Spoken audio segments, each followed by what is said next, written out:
Hi guys! Ang iQuest Agency po ay ongoing pa po yung initial screening nila para sa incoming employers interview sa December 19 hanggang 22. So, para sa mga nangangarap mag-apply sa bansang Taiwan, magpunta na po kayo sa agency mismo. So, nandito na po sa ating screen ang complete requirements na kailangan dala-dala na natin upon applying and the qualifications. So, kulang po yung qualifications na nilagay nila dito. Ang age limit po nila is 35 years old below, male and female.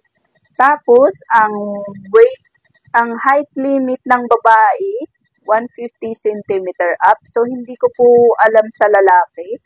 And then, ang weight limit is kailangan proportion by height.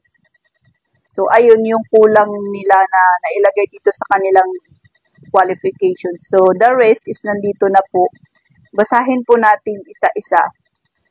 So, para sa mga hindi alam paano pumunta sa iQuest Agency, so baba lamang po kayo sa Pedro Hill Station.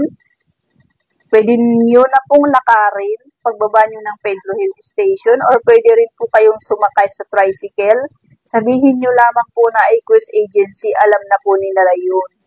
Pwede rin po kayong gumamit ng Google Map para mahanap nyo po itong agency na ito. Mabilis naman po siyang hanapin. Basta baba lang po kayo ng Pedro Hill Station and then magtanong-tanong kayo dun sa mga tao dun kung hindi kayo marunong gumamit ng Google Map.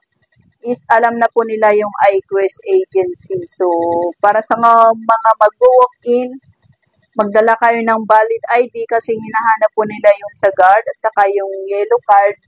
Minsan hinahanap din po nila. So, try lang po kayo ng try hanggang mahanap po natin yung match ang ating qualification. So, huwag po tayong susuko. Apply lang po kayo ng apply habang pasok pa po kayo sa qualifications or age limit.